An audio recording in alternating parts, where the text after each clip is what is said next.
나는 살아있는 인간 실험실이자 시험장이었던 강제 수용소에서 어떤 사람들이 성자처럼 행동할 때 또 다른 사람들은 돼지처럼 행동하는 것을 보았다.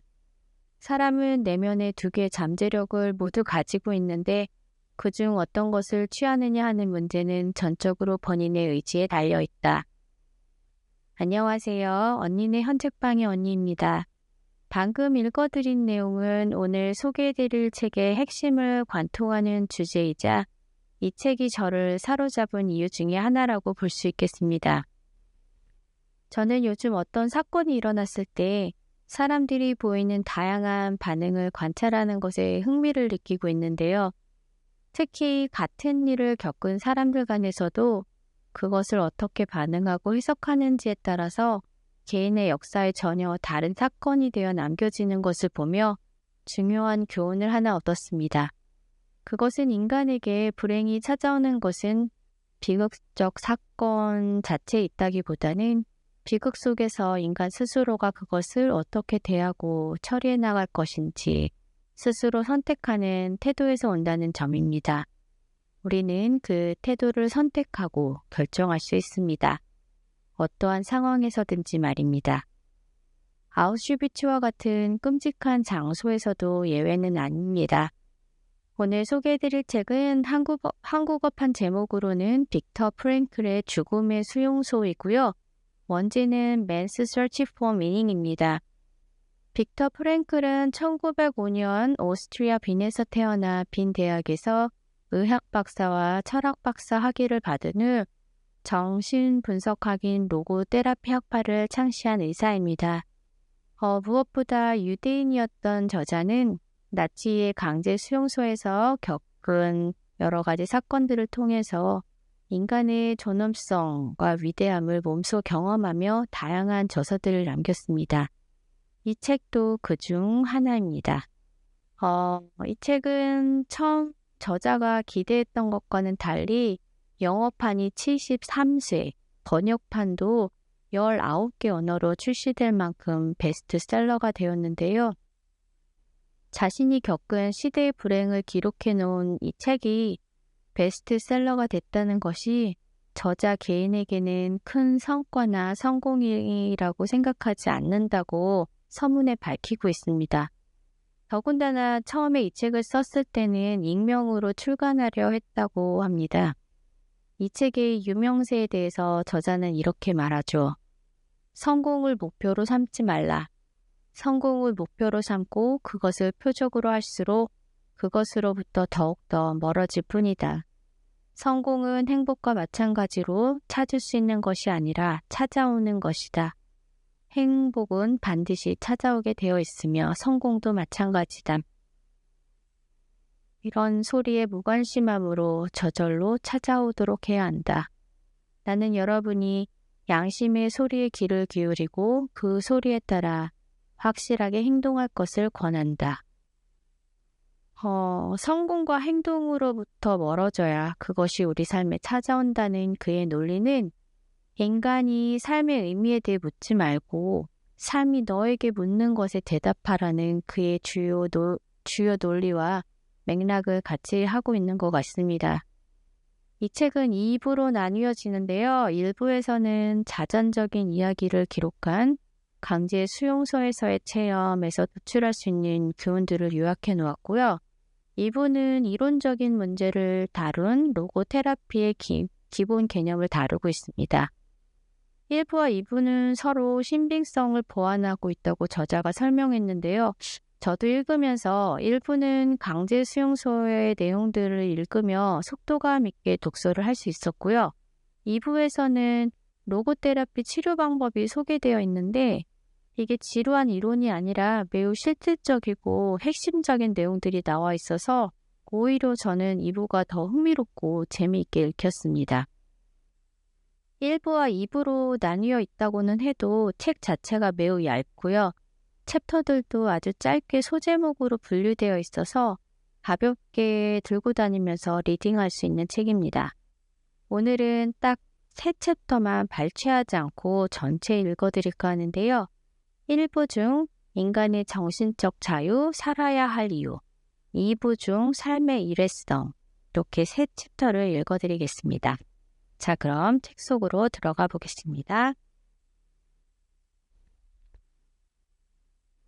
인간의 정신적 자유. 강제수용소 수감자들이 지니고 있던 전형적인 심리적 특징에 관한 문제를 정신의학적인 측면에서 소개하고 정신병리학적으로 설명하는 과정을 거치면서 독자들은 인간이 철저하게 그리고 필연적으로 주변 환경에 영향을 받는 존재라고 생각하게 됐을 것이다. 하지만 인간의 자유는 어떤가? 어떤 주어진 환경에 대한 사람들의 행동과 반응에 아무런 정신적 자유도 없단 말인가? 우리가 믿고 있는 이론, 즉 인간은 여러 조건과 환경적인 요인이 만들어낸 하나의 피조물에 지나지 않는다는 것이 정말로 사실일까? 인간은 이런 여러 요소들에 의해 우연히 만들어진 존재에 지나지 않는 것일까? 무엇보다 중요한 것은 강제 수용소라는 특별한 상황에서 수감자들이 보인 반응이 인간은 주변 환경에 영향을 피할 수 없다라는 이론을 입증해 줄 수 있는가 하는 것이다. 그런 환경에 직면한 인간에게는 자기 행동을 선택할 자유가 없단 말인가? 이론은 물론 내가 직접 체험한 것을 통해서도 난 이 질문에 대한 해답을 내릴 수 있다. 수용소 체험으로 나는 수용소에서도 사람이 자기 행동의 선택권을 가질 수 있다는 것을 알았다. 이것을 입증해주는 예, 즉 무감각 증세를 극복하고 불안감이 제압한 경우는 얼마든지 많이 있다. 가혹한 정신적, 육체적 스트레스를 받는 환경에서도 인간은 정신적인 독립과 영적인 자유를 간직할 수 있다는 것이다. 강제수용소에 있던 우리들은 막사를 지나면서 다른 사람들을 위로하고 마지막 남은 빵을 나누어 주었던 사람들이 있었다는 것을 기억하고 있다. 물론 그런 사람이 아주 극소수였는지도 모른다. 하지만 이것만으로도 다음과 같은 진리가 옳다는 것을 입증하기에 충분하다. 그 진리란 인간에게 모든 것을 빼앗아갈 수는 있어도 단 한 가지, 마지막 남은 인간의 자유, 주어진 환경에서 자신의 태도를 결정하고 자신의 길을 선택할 수 있는 자유만은 빼앗아 갈 수 없다는 것이다. 수용소에서는 항상 선택해야 했다. 매일같이 매 시간마다 결정을 내려야 할 순간이 찾아왔다. 그 결정이란 당신으로부터 자아와 내적인 자유를 빼앗아 가겠다고 위협하는 저 부당한 권력에 복종할 것인가 아니면 말 것인가를 판가름하는 것이었다. 그 결정은 당신이 보통 수감자와 같은 사람이 되기 위해 자유와 존엄성을 포기하고 환경의 놀이개가 되느냐 마느냐를 판가름하는 결정이었다. 이런 관점에서 볼 때 강제 수용소 수감자들이 보이는 심리적 반응은 어떤 물리적, 사회적 조건에 대한 단순한 표현 이상의 의미를 갖는다. 수면 부족과 식량 부족, 다양한 정신적 스트레스를 받는 환경이 수감자를 어떤 방식으로 행동하도록 유도할 가능성이 있다.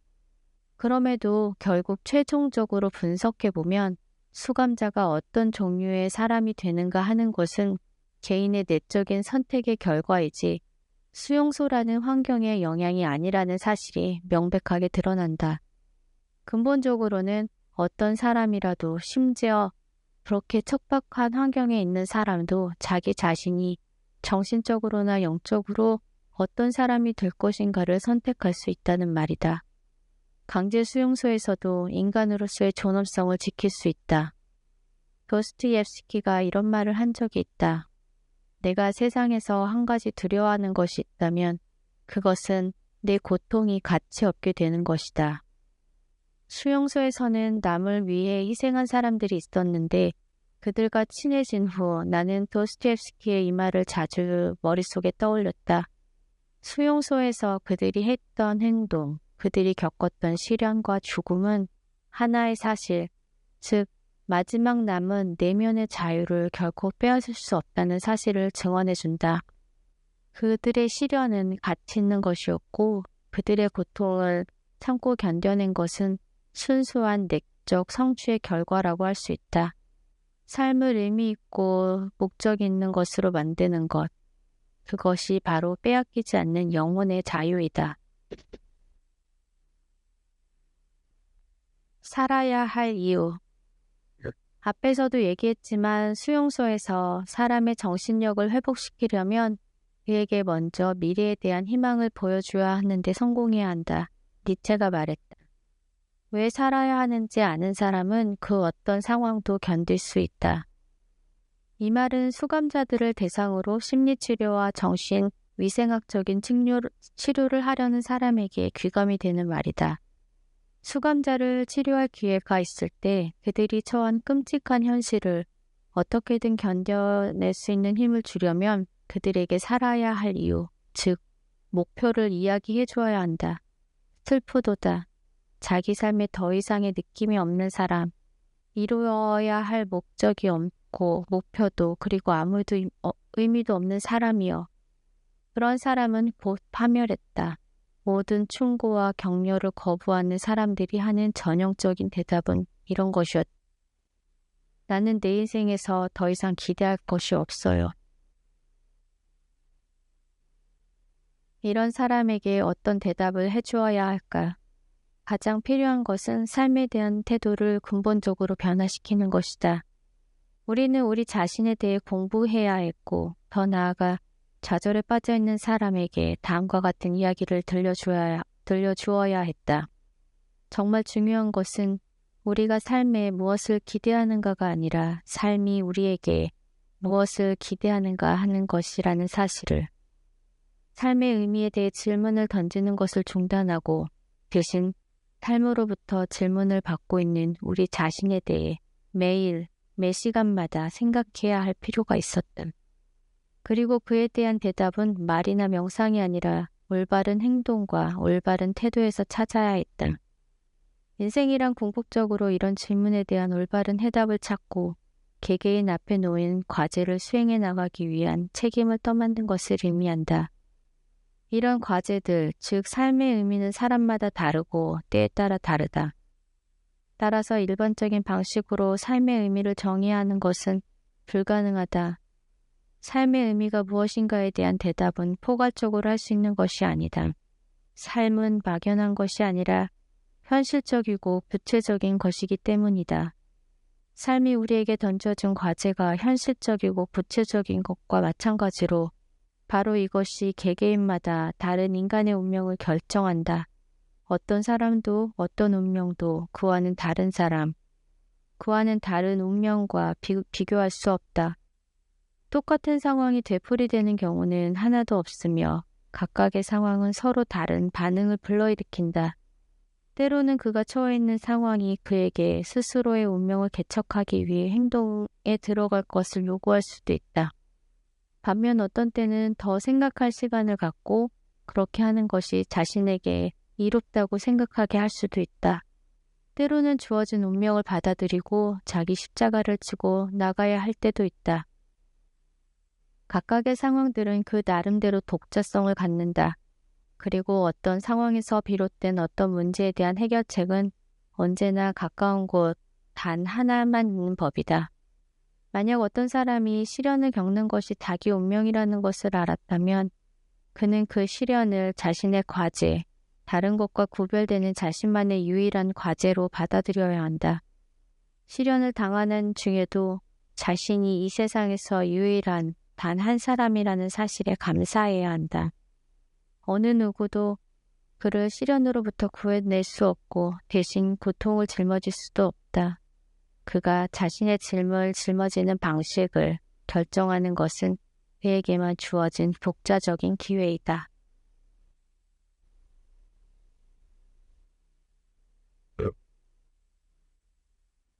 삶의 일회성. 인간의 삶에서 의미를 뺏어가는 것은 고통만이 아니다. 죽음도 그렇다. 나는 인생에서 정말로 무상한 것이 있다면 그것은 잠재 가능성이라는 말을 입에 닳도록 해왔다. 가능성은 그것이 실현되는 순간 바로 현실이 되기 때문이다. 그리고 그것은 곧 과거로 옮겨간다. 이렇게 과거로 들어감으로써 일회성을 탈피해 영원한 실체로 보존될 수 있다.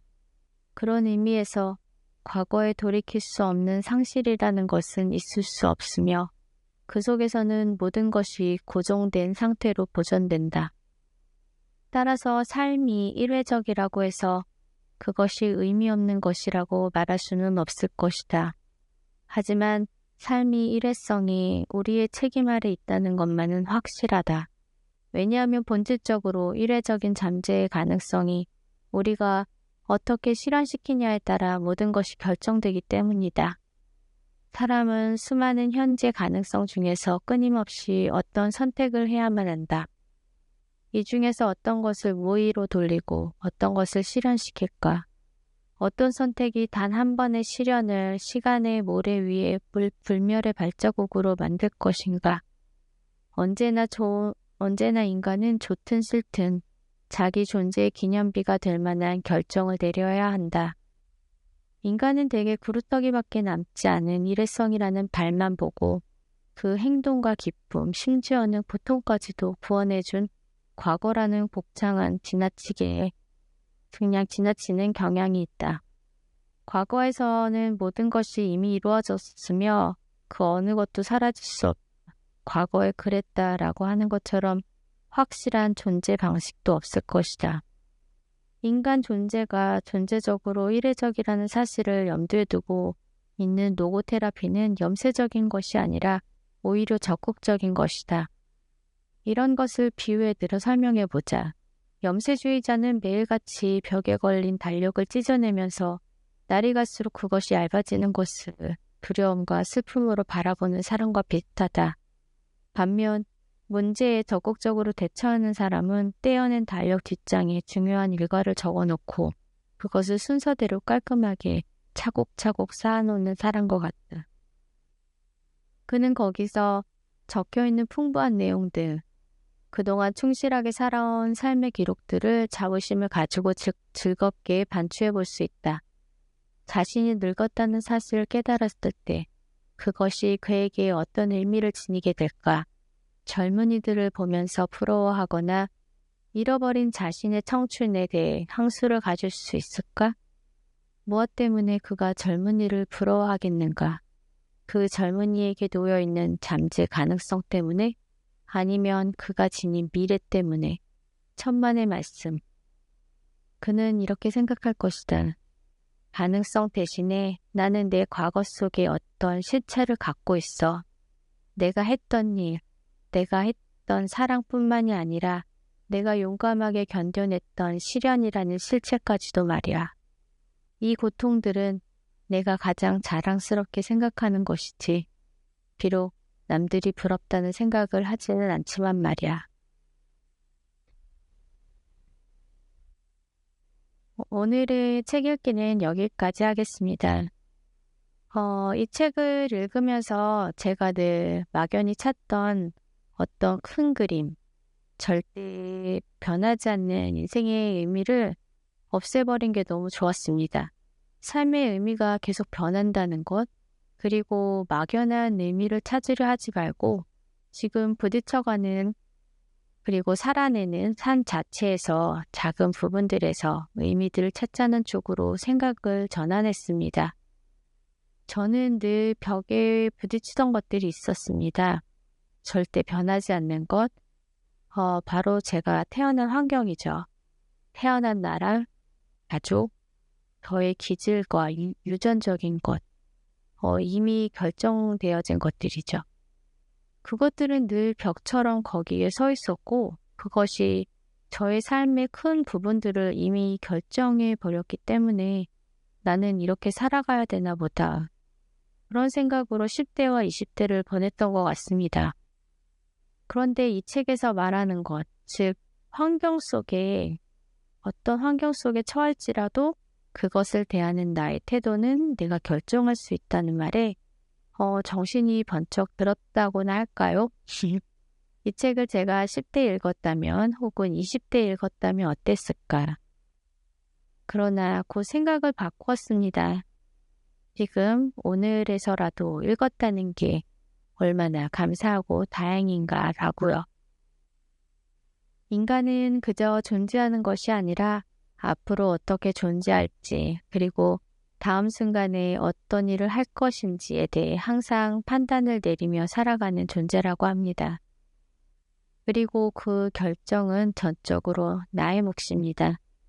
성문에 읽어드린 것처럼 배고픔 앞에서 돼지가 될 것인지 성자가 될 것인지는 각자의 결정인 것입니다. 여러 가지 실패와 좌절이 많은 요즘이지만 그것을 대하는 나의 태도는 실패도 좌절도 아닌 또 다른 배움과 도전이 되고 있는 이유도 바로 그것입니다. 자신의 인생이 여러 가지 어긋난 부분들에 대해 누구의 탓도 돌리지 말고 오로지 나의 것으로 의연하게 받아들이고 바로 고쳐가보자. 그런 자세죠. 우아함을 잃지 않는 이성을 가지고 나의 다존을 지키며 사는 하루. 저와 여러분이 그런 사람이 되었으면 좋겠습니다. 오늘도 청취해 주셔서 감사합니다.